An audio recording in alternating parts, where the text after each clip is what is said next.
Stay tuned after the episode to hear our latest edition of And Then What? The Diaries is supported by headlamps. Ever been stuck in the woods at night without one? Me neither. But for real, the difference between a shiver bivvy and a pleasant night hike through the woods is just a little bit of light. And every time someone joins the Diaries Plus, they give us like a little extra support to try these hard things, right?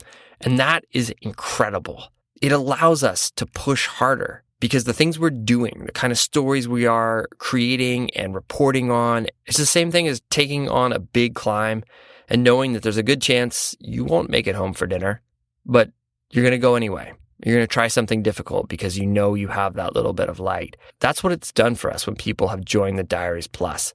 Every time someone joins and says, I support what you are doing, we believe a little bit more in ourselves. We dream just a little bit bigger for what this show, what this project can become. So please consider joining this global community. Your financial support powers this project.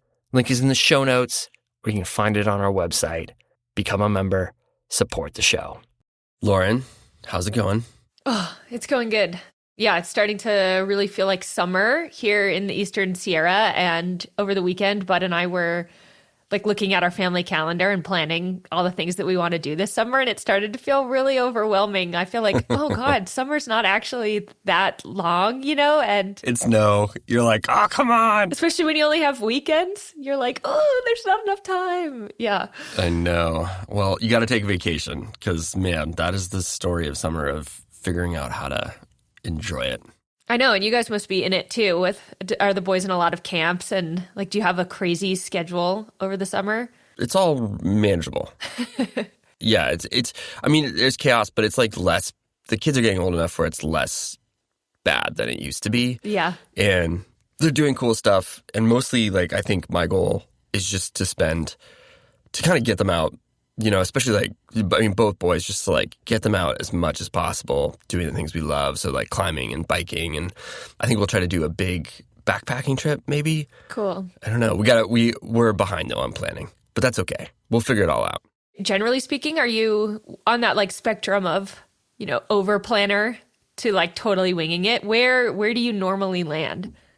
I think I wouldn't say I'm an over planner, but I definitely think I'm like someone who thinks about a lot of details and wants to be prepared. Mm-hmm.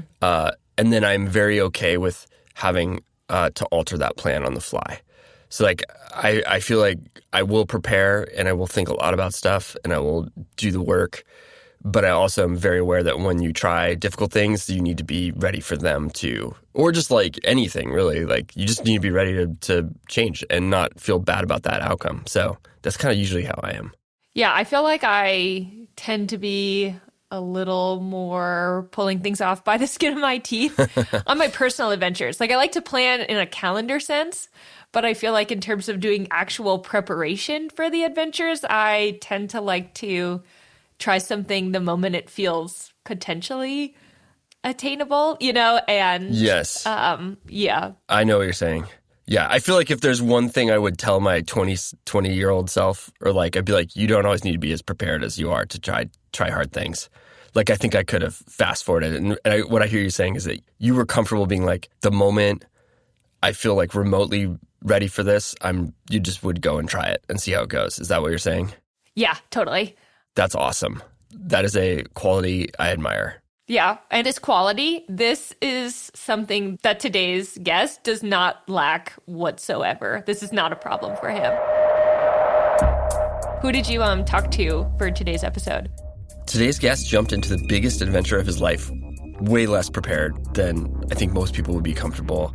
There are a lot of ways to get committed, and Derick Lugo pretty much knows all of them. I'm Fitz Cahall. I'm Lauren Delane Miller. You're listening to the Dirtbag Diaries.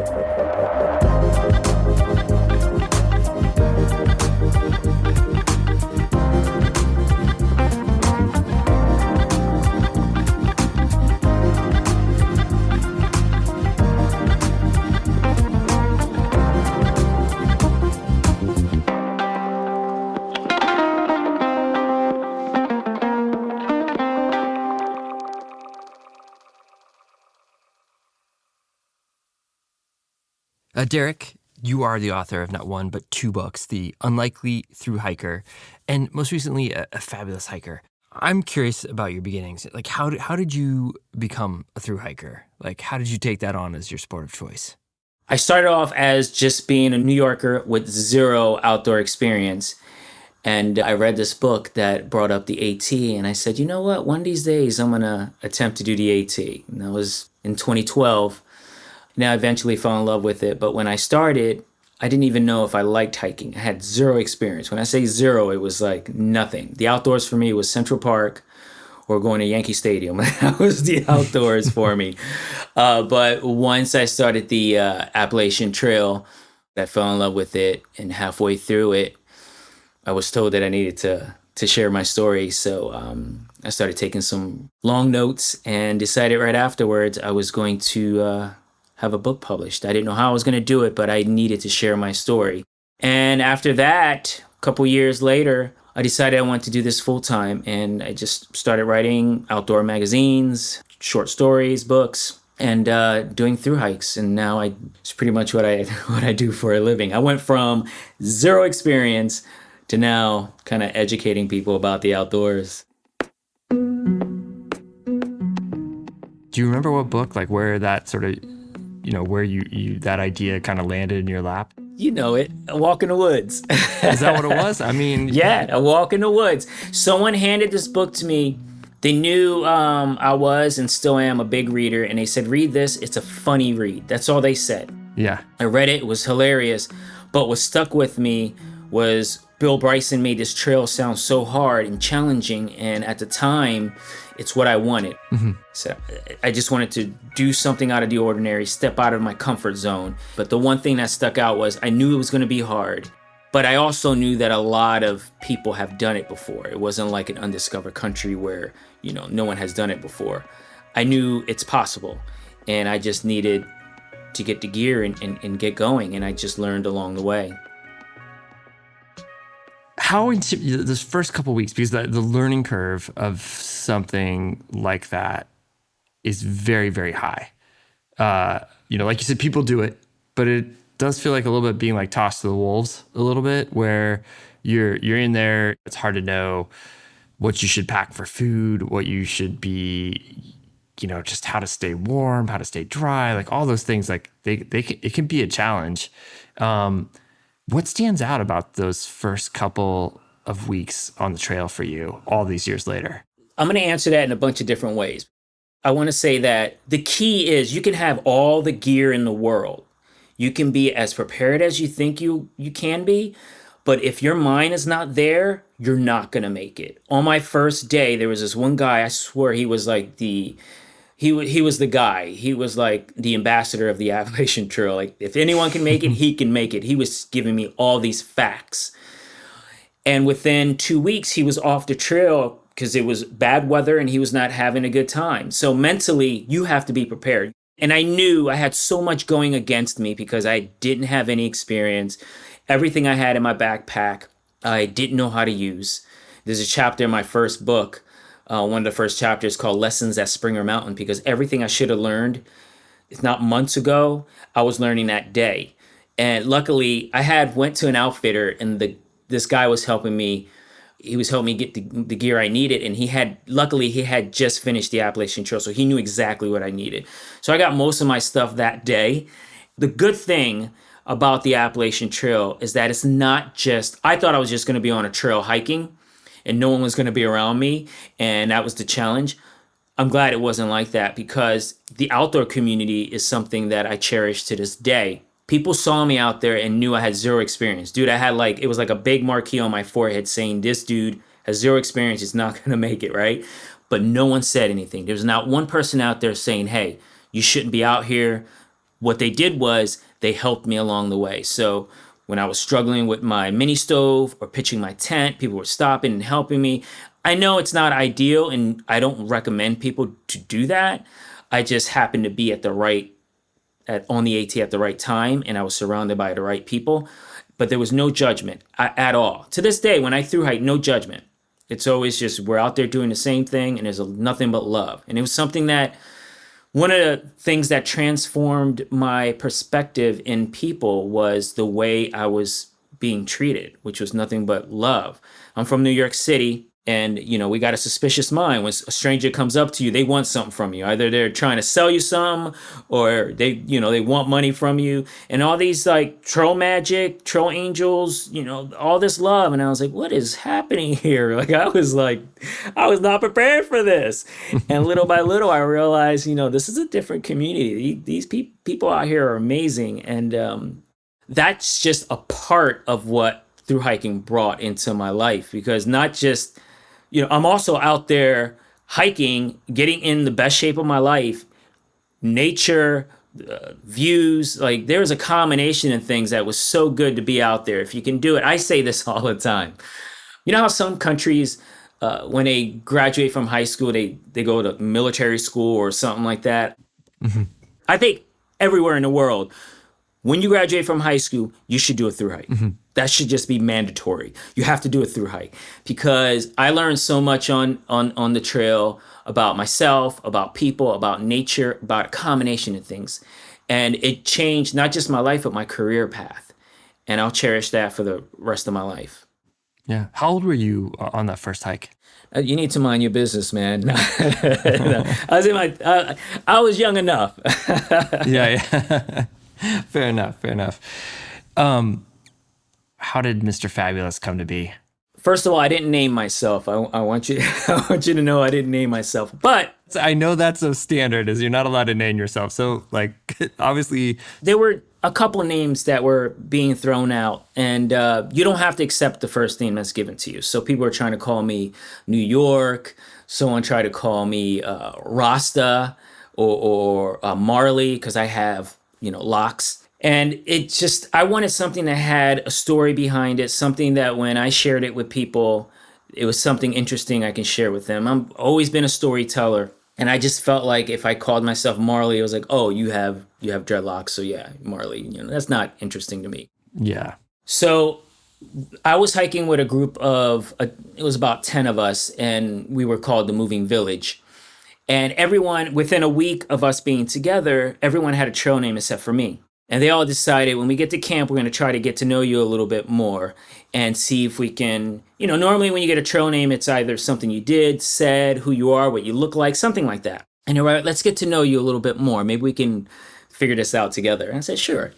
So I shared the story that I had never hiked before, which they already knew, but that my close friend, all my family and friends thought I was like nutty, or my close friend said that I was the most metrosexual black man in New York City. So me without my designer clothes, and I couldn't groom or shave out there or get pedicure. It's just like, you're not going to survive. And that was kind of one of my drives, as they were doubting me. And I said, okay, you're doubting me? Then obviously, I got to prove you wrong. But I kept saying how I wish I had a full-length mirror that I can pull out of my backpack and I can shave, because I was determined to stay fresh, clean, shave at streams and all that. And, because male hikers are known to grow beards, and we don't get to shower, it takes us days, and they're stinky, hiker trash.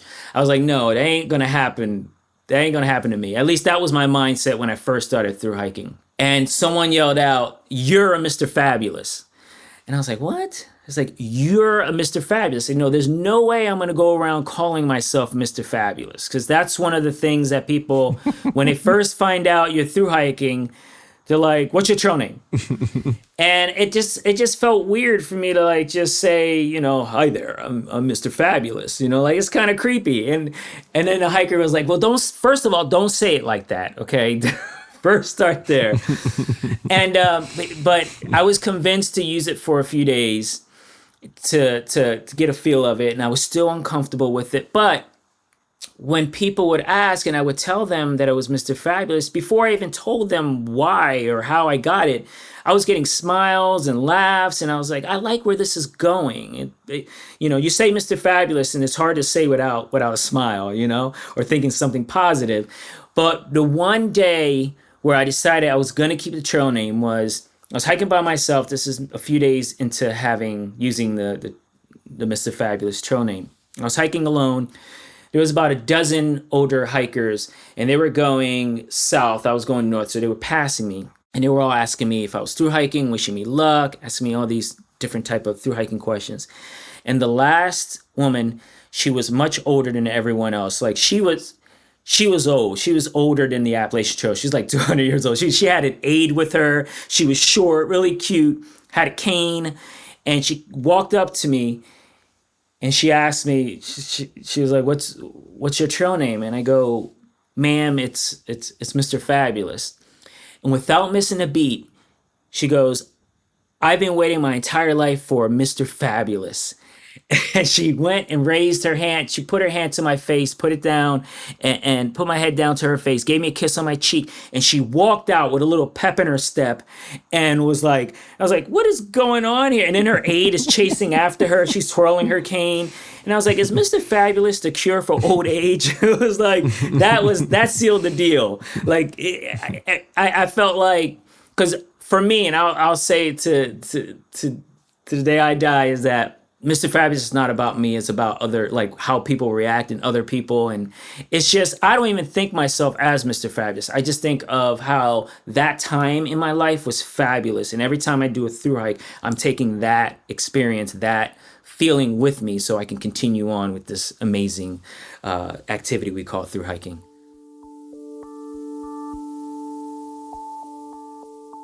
Any outdoor sports, like whether it's skiing, whether it's climbing, whether it's hiking, like a person gets to bring their sense of style to it. Like if you do it long enough, you certainly like understand that there is that ability to bring yourself to the thing, to the sport, to the craft that you love, right? And I'm curious, like, does Mr. Fabulous have a style? I do stick out for many different reasons. I am, a person of color, so I stick out automatically. But nowadays, I would say with the Continental Divide Trail and even with the AT, especially the AT, I always brought color. I love colors and stuff, and I look flashy. I figured if they call me Mr. Fabulous, I got to bring some kind of flash to the trail, right? So I do have a certain look. I love bandanas, buffs, color. I don't look like a typical thru hiker. I'll be wearing a bunch of rings and I just want to have fun, enjoy myself. I'm never going to be ultralight because I like my luxuries. I like to read. I have a blow-up pillow. I like to sleep very well. I always say this. People want to have a good night's rest so they can go to work the next day and be refreshed and have a productive day, right? As a thru hiker, you should want to be able to sleep well so you can go ahead and crush those miles, right? And I have a 2-person tent because I like those comfort. And they're light, they're not heavy, but they're not as light as especially this last thru hike. I felt like every other hiker was an ultralighter and I can't do it. I like, not that my pack is super heavy, but it's not going to be as light as other people have. So, but yeah, you go there and just be yourself. That's the key of anything you do in life. But with thru hiking, it's also the case is that you go there, don't worry about what gear people are using. Just be yourself because, like I said before, there's zero judgment out there. After the break, more trail stories from Derick Lugo. Stick with us. As the days get longer, it makes it easier for me to get out on the trails, which I love. I can go early with the birds when they wake up, or I can stay out late and catch the sunset with friends. Whether you're scrambling up a rocky ridge or trekking through mossy, sun-dappled forests, or maybe you've got your sights set on something bigger like the AT, PCT, or CDT, Oboz has something for you. They craft purpose-built footwear with an unrivaled field and rugged durability. They are committed to making better footwear and protecting our planet. From using recycled materials to powering their headquarters with clean energy, every step they take is intentional. And because they plant trees for every pair sold, Oboz is helping to rebuild the places we love. Thanks to Oboz for supporting the show, but more importantly, thanks for leading in a global movement to do business differently. To find your next pair of footwear, check out obozfootwear.com/lovehiking. Oboz Footwear. Love hiking. Bikes bring me so much joy. It's like bikes are amazing. They truly are this incredible thing. I think of them as being freedom, right? Whether it's commuting or whether it is going out and exploring the mountains around Seattle, finding new roads that I've never been on. It is just so much fun. And it's even better when I get to do it with friends. and we get to go places. Kuat Racks has been making racks to help get you and your bike and your friends' bikes where they need to be. And as the kind of bike has evolved, Kuat has also continued to innovate to keep up. They just released the Piston Ion Rack, which is specifically designed for e-bikes, and with a large family of racks from no-frame contact hitch racks to roof racks to tailgate pads, Kuat delivers its signature style without compromising on function. It's got the right thing for how you ride and how you go places. Check them all out at kuat.com. Kuat, because you love your bike. There are seasons for running, and then there are periods for being injured. So, yeah, I'm a little bit on the injured reserve right now. I'm getting out walking slowly, doing my PT exercises, and mostly propping my feet up and icing. The good thing is that my feet are warm. My feet are comfortable. They're wonderful. Darn Tough still has my feet covered with their incredible socks. They've been making awesome socks for over 40 years in Vermont. They pride themselves on using merino wool sourced from America and around the world, and they back it up with an unconditional guarantee for life. If these aren't the longest lasting socks you've ever owned, return them for another pair. Darn Tough is offering free shipping on any order for Diaries listeners. Use the code DIRTBAG at checkout. We'll put a link in the show notes, or visit darntough.com to find your new favorite pair of socks. Your feet deserve it. Thanks to Darn Tough for supporting the show. So I've been traveling a lot this year. It's not my favorite thing to do, but it is awesome. Go to some incredible places. I've been actually putting some of the cassava I've been using in a Ziploc bag, which isn't always ideal, but I've really appreciated being able to travel with that stuff. So I am psyched that Cassava now has travel packs. It makes it super easy to pack a few in my bag, whatever direction I'm headed. Cassava's whole body meal shake keeps your body and mind nourished all day, no matter where you are, even backpacking. With 2 scoops of Cassava, you get 85 plus superfoods, nutrients, and plant-based ingredients. So not only am I getting 25 grams of plant-based protein, I'm also getting adaptogens and super greens at the same time. Cassava has 7 flavors to choose from, including their newer ones, coffee and strawberry. Yay to coffee. Take your daily ritual with you. Go to kachava.com and use the code DIARIES for 15% off your first order. That's Kachava, KACHAVA.com, code DIARIES.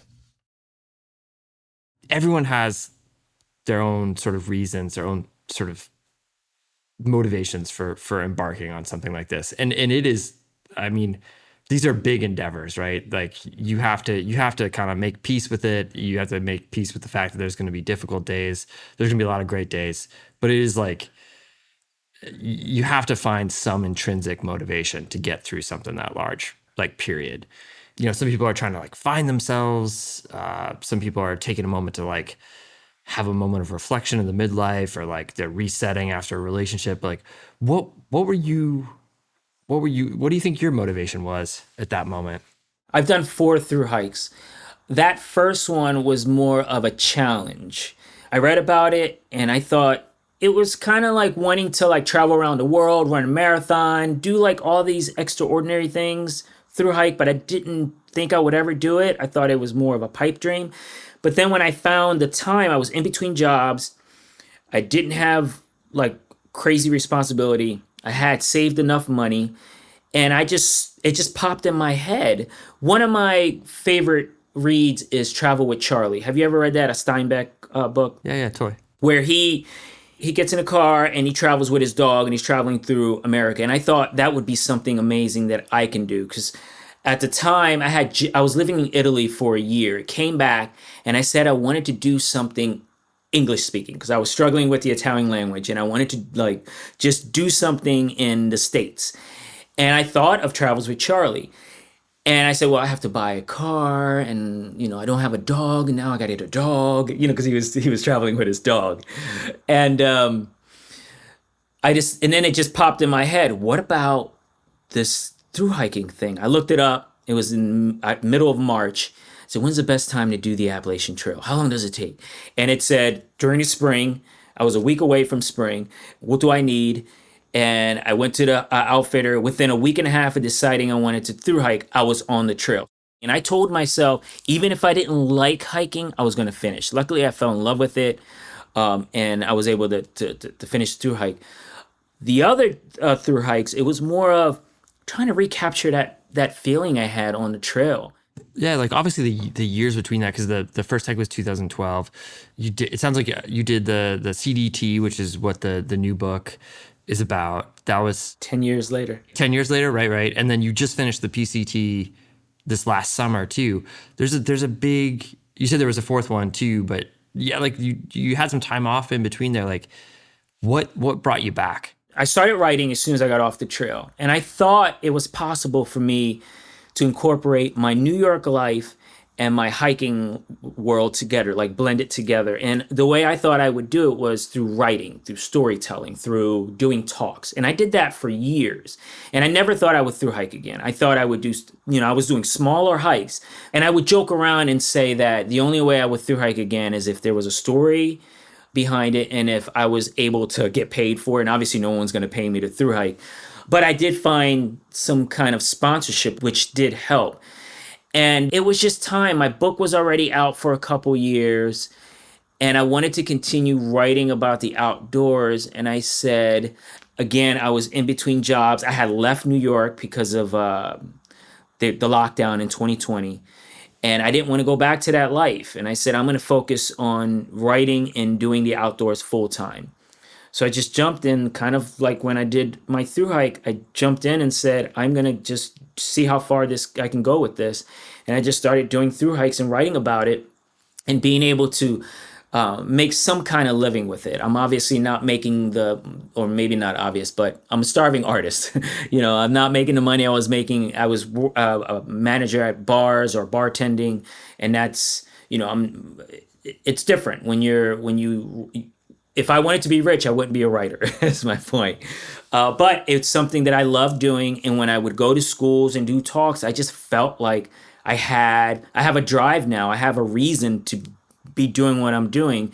And it felt good. And I felt, I was sharing something that the people that I would share it to in the city or small towns didn't know about through hiking. And it's not just about through hiking. For me, it's about being in the outdoors. So if you're just doing 3 miles, when people say, oh, I just did 3 miles, get rid of just in that sentence.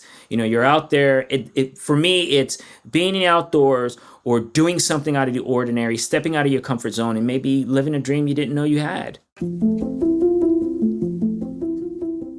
I think there's a lot of different approaches to hiking. Like one of my favorite things is I remember just, in terms of some of the people that were doing the earlier descents, like back in the 60s of the Grand Canyon, they had a sort of joke because there used to be no limit for like how long, it was hard to get a permit, but there was no limit once you were down there. And there's sort of this joke that it was like last one down wins because the goal was to just spend time in the Grand Canyon.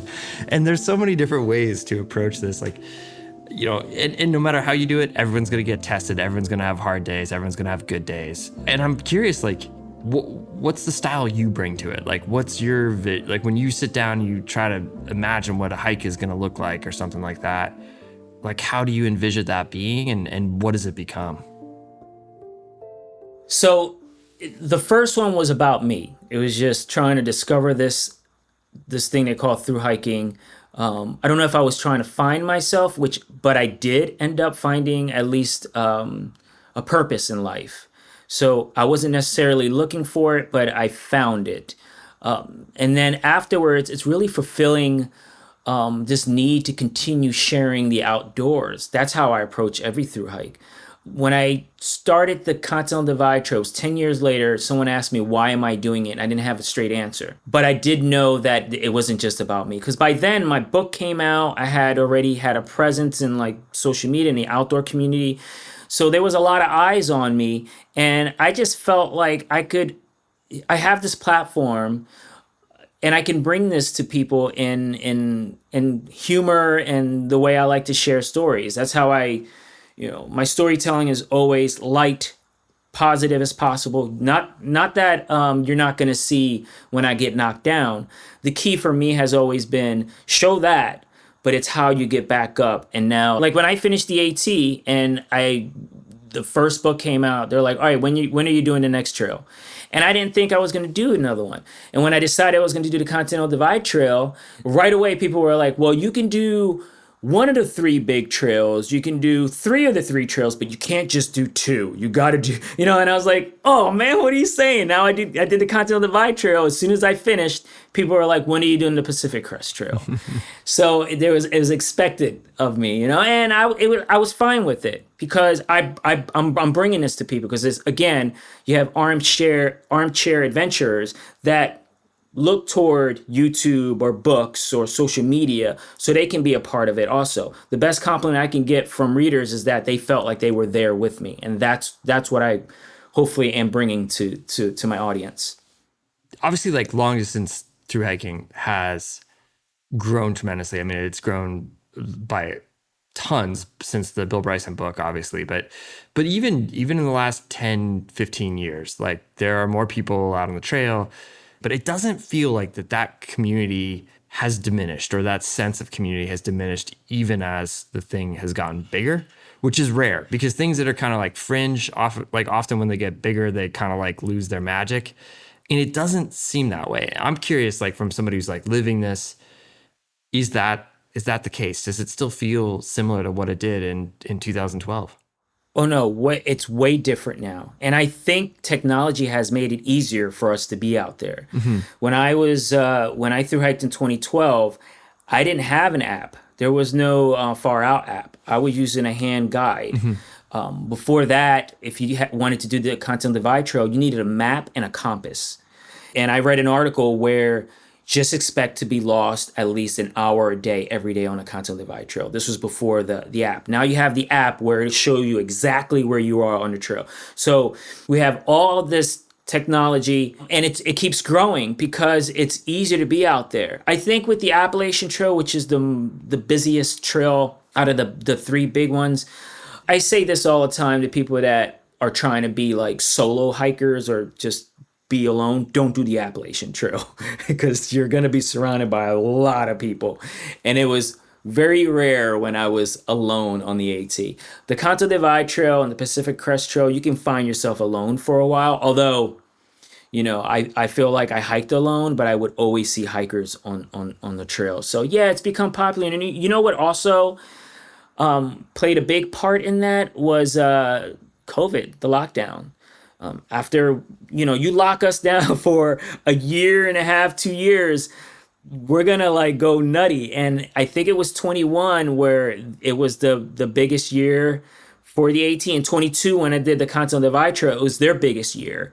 Like, do you think that the culture of it, that sort of feeling of like, I'll help a hiker that's maybe he's never done this before. Do you think that stayed the same?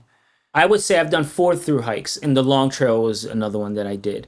Out of all 4, and then it was 6 months on the AT, 5 months on the other 2 trails, and then I had a month on the long trail. I would say there was maybe 3 people that were a-holes, and the rest are just giving. You brought up the idea of like, I mean, you said across the world, right? But like, if there were mandatory education or mandatory military service, like everybody in this country should go take a long hike and go spend some time with nature, with themselves. It's an incredible thought, but like, why do you think, I mean, like when you come down to it, like why? Why is that a good idea? Why do we need journeys like this? It's a combination of things. I'm from New York City. And one of the things that I say is that it was very hard as a storyteller to complete a thought in New York City because you have so many distractions, so much going on. But when you're out on a trail, it's just you out on the trail in nature. And I was not only completing thoughts, but I was writing books in my head, writing chapters for this book. So just being away from all the noise, all the responsibilities, all you got to do is get up in the morning and hike. The biggest problem you're going to have is the weather, where you can adapt to that, and also climbing mountains, and it's an activity that the more you do it, the stronger you get. You're going to be conditioned by the time you get to Katahdin, by the time you get to Montana on the Continental Divide Trail, you're going to be in the best shape of your life. So knowing that you're doing an activity that's good for your body, good for your soul, you're meeting incredible people. Again, when you're out there, people are happy just to be out there. They're doing a through hike. They don't have these responsibilities that will bring them down. I don't think I've ever seen an angry thru hiker. I'm sure you can get angry here and there, but to be known as an angry thru hiker, I'm sure there has been. But I've been out there, I've done many miles, and I haven't seen it. So there's something about being in the outdoors and how it shifts everything for you.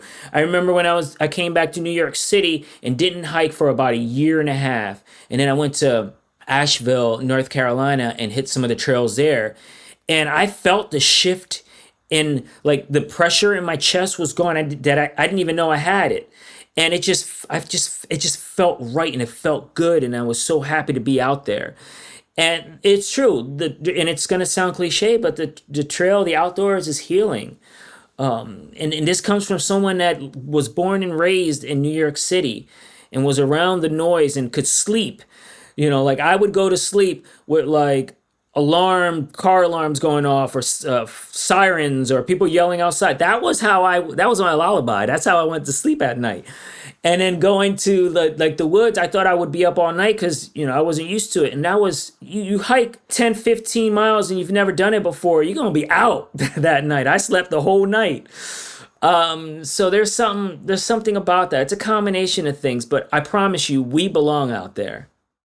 The storytelling and the hiking just seem coupled together. They seem like they're a part of the same, thing, object, right? It's like is that how you see it? Like, are they sort of inseparable? As like, you can't really have one without the other? For me, it is. I was a writer before I hiked the Appalachian Trail, but I became an author after I thru hiked it. Here's the funny thing. Last year I did the Pacific Crest Trail, which when you do, it was the third trail. Well, the fourth, but the third of the big ones. And once you do all three, you become a triple crowner. And people kept reminding me or congratulating me about being a triple crowner. But in my head, I wasn't thinking triple crown. I was thinking trilogy. I was thinking, okay, when I did the PCT, I had already written my second book, and I said, you know what? This is going to be part of a trilogy. And that's how I was thinking. So when you see me on the trail, you're going to see me taking pictures of things that you probably wouldn't take a picture of. It's like, I remember a hiker walking by, I was like, what did you just take a picture of? And I was like, oh, it was just this tree and the way it angled and this and that. It just reminds me of certain ways I can describe the scene, and I would take video notes and all that. So I do approach a thru hike differently than I did when I did the AT. I know that I'm going to eventually write about it. I don't necessarily announce it. I don't go saying, hey, I'm writing about this. No, I just go about it same way I did with the AT, but just taking a lot more notes. And I think you don't need to be a writer to do this, but I think it's helpful that being extra observant when you're out there. And I felt like, because I was writing about it, I wanted to not miss anything, and took extra notes. And I think hikers do that more towards the end when they know they only have maybe a month left in the thru hike. I know I felt like that with every thru hike, where I knew I had a limited amount of time left out here. And I wanted to just soak everything in. And I see that with other hikers. They're like, oh, we only have a few weeks, and they'll stay out longer. They'll hike longer, or they'll take a different route or a side trail so they can have a different view. So that's how I try to approach it throughout the entire trail. There's days where I'm not feeling it, obviously, like everyone. And I write about that. I want people to see that this isn't perfect. It's not... it's not one of those things where you're out there and the trail's always going to be flat and you're going to be under shade. No, you're going to have very bad moments. And I feature that. The key is to show people that it could be done even through the tough times. And I try to keep it as positive as possible. If I want people to be inspired to want to do something out of the ordinary, I got to keep it positive.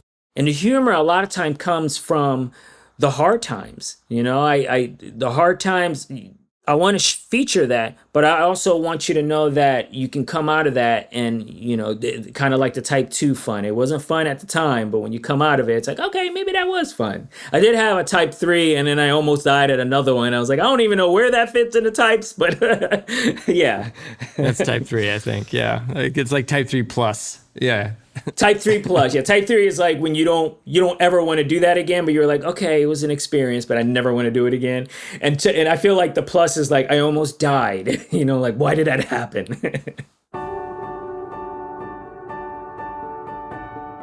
Do you feel like that having the creativity tied to the actual act of walking and moving through landscapes and the having to sit back down, put your butt in a chair and be like, write about it later, do you get to relive it? Like, is it kind of almost this experience that gives you two experiences? That's exactly it. So it took me 6 months to hike the Appalachian Trail. It took me 5 months to hike the Continental Divide Trail. But when I got home, I relived it. So I was hiking it again for years. After I finish writing, I do my talks, I'm reliving it. So it's an experience. So I don't get the withdrawals that other hikers get. You know how some of them get depressed and they're like, I want to get back out there, or I don't know what to do with my life. No, I don't get that because I'm on another mission. My first mission was to be out there hiking those miles and have that experience. The next step to that is writing about it and reliving it and putting myself in that situation where I put everything aside, set everything aside, and go through the process. And sometimes I close my eyes and try to go through that moment, and then it just comes out. Unlike writing like a novel, memoirs it happened already. So I'm not trying to make up a story. It happened already. The key is, how do I make it as interesting as I think it is? Stephen King has this quote. He says, a good writer is someone that can write something mundane and make it sound interesting. And I kept that in mind, knowing that there's been times where, and everyone has experienced this, when you had something happen to you and you share it with a friend, you're like, oh man, this happened, it was really exciting.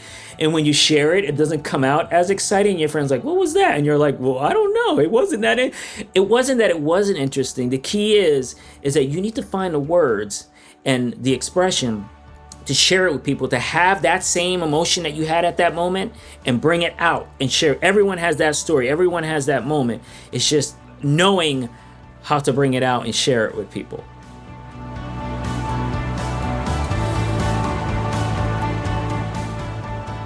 Thank you, Derick, for sharing your story. And Derick's second book, A Fabulous Thru Hike, is out now from Mountaineers Books.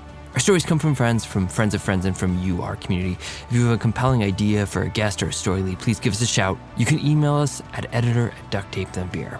Thanks to the folks who have recently become Diaries Plus members and those that continue to support the show. I say this every time, but it is the difference between us being here and not. You're truly helping bring it to the next generation of dirtbags, making natural world part of people's lives. Want another way to help? Write us a review on Apple Podcasts. I know it seems small, but it's a big thing. It helps others find the show. Music today from Spatial Relations, Aid, Memory Palace, and Collides. The tracks are courtesy of the artist or track club. Jacob Bain and Nis Cotto composed our theme song. You can find the artists at our website, dirtbagdiaries.com. This episode was produced by me with help from Lauren Delani Miller and edited by Evan Phillips. Becca Call is our executive producer. I'm Fiska Hall, and you've been listening to the Dirtbag Diaries. Thanks for tuning in.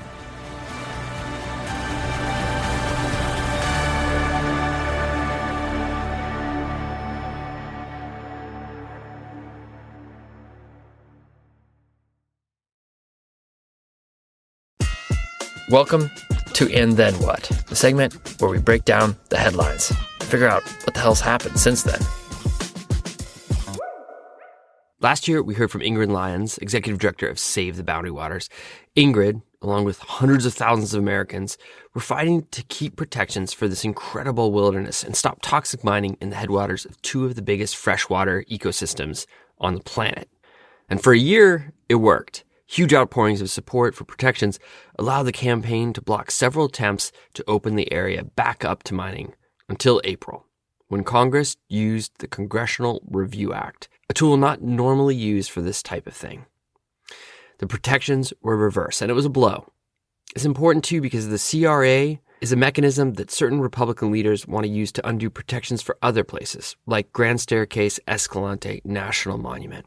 We got a chance to catch up with Ingrid and find out what's next for the Boundary Waters.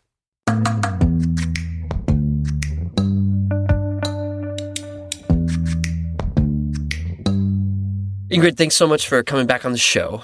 I think a lot of listeners at this point may have heard that the House and the Senate both voted to repeal the mining ban in the Boundary Waters. This is the most visited wilderness in the U.S., and the mining site that sits on the ridge between two of the greatest freshwater systems on the planet. The type of mine proposed is notoriously hard to clean up, and it's hard to keep the toxins out of the water systems. We could write a book about this, but on a high level, like, how did we end up here? Like, what just happened? What did just happen? It's not, it has been such a whirlwind because I do think in so many ways the Boundary Waters fight is becoming emblematic of a lot of public lands fights, especially when it comes to figuring out how to create something that's durable in this season of our lives where hyper divisive politics really has the pendulum swinging so fiercely back and forth. What we saw was these representatives who really don't represent the interests of their constituents anymore and are getting less and less shy about pretending like they do. I actually got the opportunity to sit in the Senate chamber and watch the vote, and I watched Senator Sheehy read a paperback book while Senator Smith was talking, and he went to a YMCA camp on the edge of the Boundary Waters. Mm-hmm. He grew up in St. Paul. And so you just watch this sort of twisted values. It's just sort of like a combination of kind of all the worst factors coming together. It's much harder to build something than to destroy it. Mm-hmm.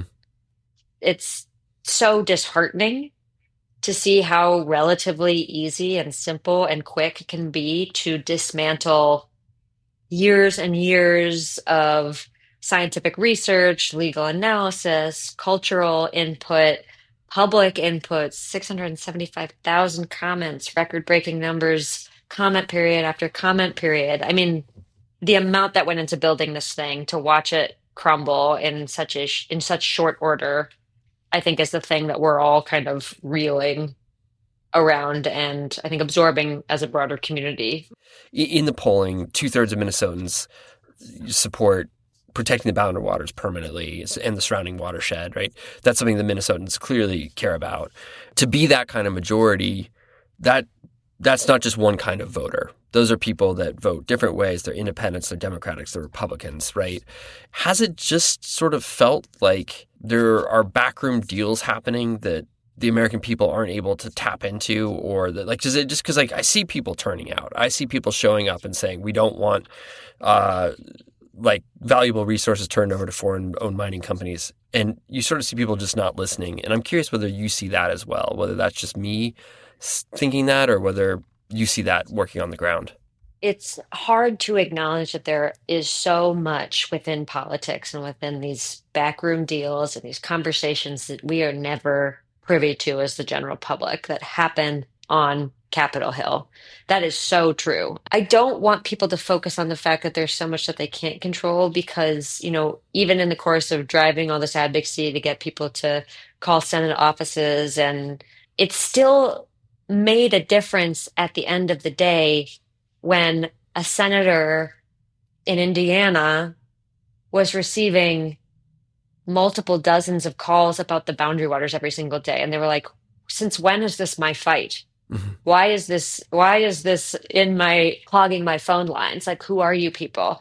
You do have to do the work to bring it to people's attention and make it a harder vote than people want it to be. But there were offices that were really impacted by advocacy, Mm-hmm.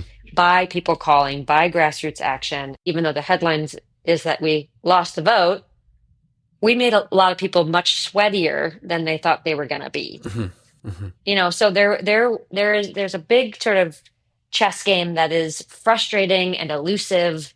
But I do want people to know that they made a difference. Absolutely. This was Plan Z. Yeah.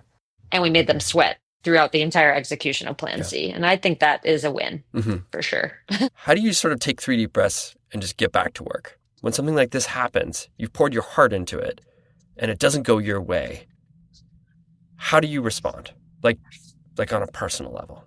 It might sound trite or corny, but the I have never once felt alone in my position as a leader in this movement, and I am so overwhelmed by the support on both a personal level of just friends and family, and but the amount of partners and individuals and supporters, and we had people calling our office crying. There's an immense support network both on a professional and a personal level that I tap into, and I, even if I'm not having one-on conversations with all the people who feel this way, I feel it, and it makes me feel like I can get back up and do the job again.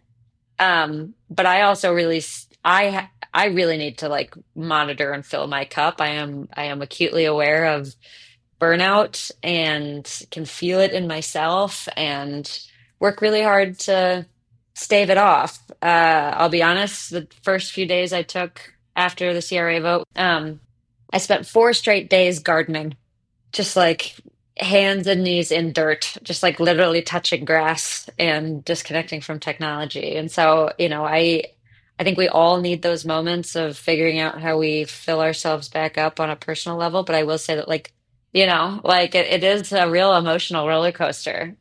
I wouldn't normally characterize myself as somebody who's like good under pressure. I'm only in my early 30s and became executive director when I was 28. um, it's been a learning curve for me. And so I'm really proud of the growth that I've personally been able to have in terms of taking care of myself. And I hope to pass that along to other people, because we can't have people burning out in these fights. It's too important. And you're not going to get a gold star for burning out. You take 4 days, you put your hands in the dirt, and then you have to go back to work, right? Like, because it's not, this struggle is not over, right? Like, what happened is Right. effectively these protections that you would work so hard to put in place, which you've been successful at in the last administration, 20 years moratorium on mining in the headwaters, they've been pulled back. But there's still a lot that needs to happen if Twin Metals, which is the sort of foreign-owned conglomerate, is able to mine there, right? Like, a lot needs to go down. Yeah. And so, like, what are the next steps for you? Like, how are you guys tackling this? And I mean, what can we do to help out here? We've been here before. I mean, we spent the first decade or so of our organization being in this position where the headwaters of the boundary waters were not protected from copper mining. And then we achieved this incredible thing, like you said, in 2023, 20-year moratorium on copper mining in the headwaters of the boundary waters. And so we're back to, for all intents and purposes, we're back to December of 2022. The company, Twin Metals, has no claim in the watershed right now. So whether through legislation or more likely through administrative action, the company needs mineral leases to move forward. And then there's comment periods and permitting and environmental review at both the federal and state level. And this sounds like a lot, and it is to reemphasize the point that, yeah, shovels aren't going into the ground, bobcats aren't rolling up a week from Friday. Federal regulations that govern the processes for permitting and all the processes that mines have to go through to be approved are being gutted left, right, and center. Mm-hmm. So I don't personally take a tremendous amount of comfort in sort of the time piece. I think it is important for people to understand that mining does not have the green light, that mining is not moving forward right now. It's that the roadway has been cleared by lifting these protections. And so now we pivot. A lot of attention goes to the state.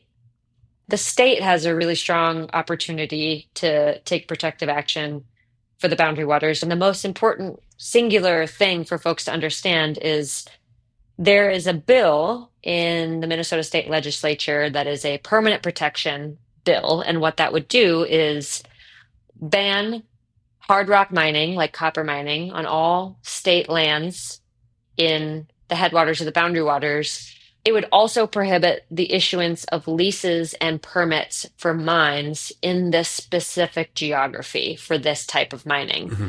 Every project in Minnesota, whether it's on state land, private land, public land, needs a state permit to mine to advance a project. And so this bill would make it unlawful to issue a state permit to mine for this type of mining in this place. So that is permanent protection. But we're really, trying to figure out how to make sure that we can keep this broad community engaged even when the fight moves to St. Paul from DC. And there's still things to accomplish in Washington. There's no question. There's still national support that we need to be able to demonstrate because our ultimate goal is to not only undo what happened with the CRA, but to pass a permanent protection bill in Congress. And if we only react to and build for what's immediately in front of us, we're going to wake up one day where there's an opportunity to pass that bill and not have the coalition around us to do it. And so people need to keep making noise. I mean, it's easy to, these news cycles are so... The flooding the zone works.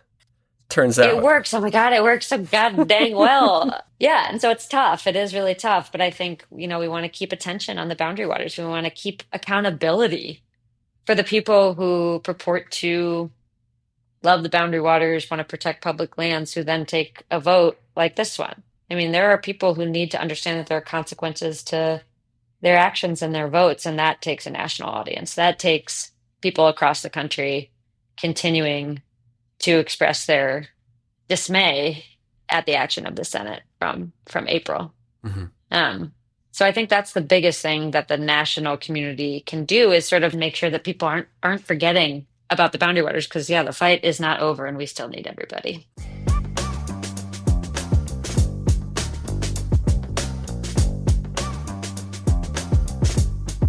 We're posting these pieces on our website, dirtbagdiaries.com, in case you want to share. And then what? Thanks to Diaries Plus members for making this reporting possible. Links are on our website and in the recent show notes. Thank you for caring about public lands.